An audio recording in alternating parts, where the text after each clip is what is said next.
নমস্কার বন্ধুরা, চলে এলাম আবার একটা রেসিপি নিয়ে। দেখুন এখানে নিয়েছি পটল, আজকে বানাবো তিল পটল। আমি পটলগুলোকে দু টুকরো করে কেটে রেখেছি। এখানে দুটো আলু লম্বা লম্বা করে কেটে রেখেছি। এখানে নিয়েছি পোস্ত, নিয়েছি তিল নিয়েছি। এই দুটোকে আমি একটু ভিজিয়ে রাখবো, ভিজিয়ে ভালো করে একটু মিহি করে দুটো কাঁচা লঙ্কা দিয়ে বেটে নেব। আপনারা পুরো রেসিপিটা দেখতে থাকুন।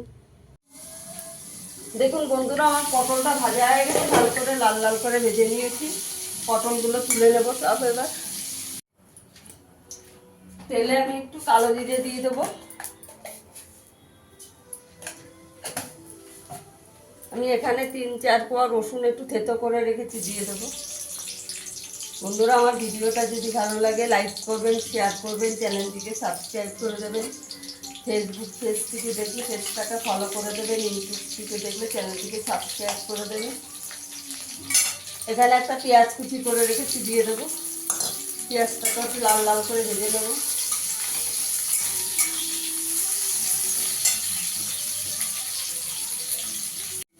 দেখুন পেঁয়াজটা ভাজা হয়ে গেছে। এখানে একটা টমেটো কেটে রেখেছি, দিয়ে দেবো।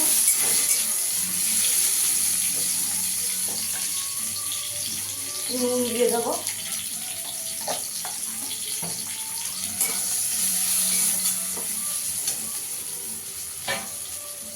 হলুদ দিয়ে দেবো।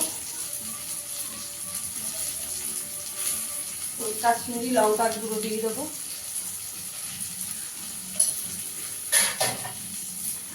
ভালো করে কষিয়ে নেব। এখানে পোস্ত আর তিল বাটাটা দিয়ে দেবো।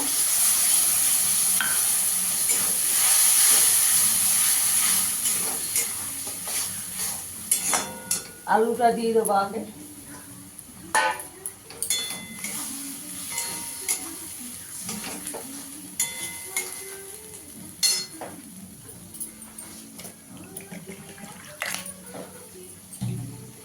পোস্তর বাটিটা ধুয়ে একটু জল দিয়ে দেবো।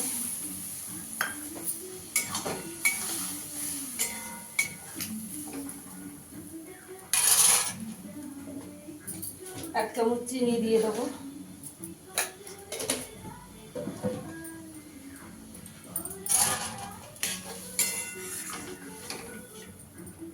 একটু চাপা দিয়ে দেবো, আলুটা একটু সেদ্ধ করে নেবো আগে। এবার পটলগুলো দিয়ে দেবো। ভেজে রাখা পটলটা দিয়ে দেবো।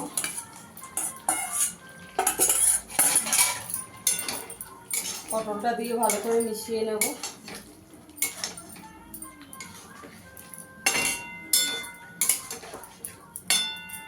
বন্ধুরা, এটা ভাত, রুটি, লুচি, পরোটা সবের সঙ্গে খুবই ভালো লাগে।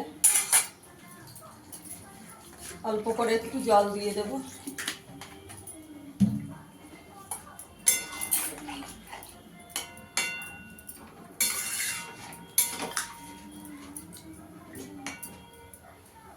আর 2 মিনিট একটু চাপা দিয়ে দেবো। দেখুন বন্ধুরা, আমার তিল পটলটা হয়ে গেছে। ফিরে আসবো আবার নতুন কোনো ভিডিও নিয়ে। সবাই ভালো থাকবেন, সুস্থ থাকবেন। ধন্যবাদ।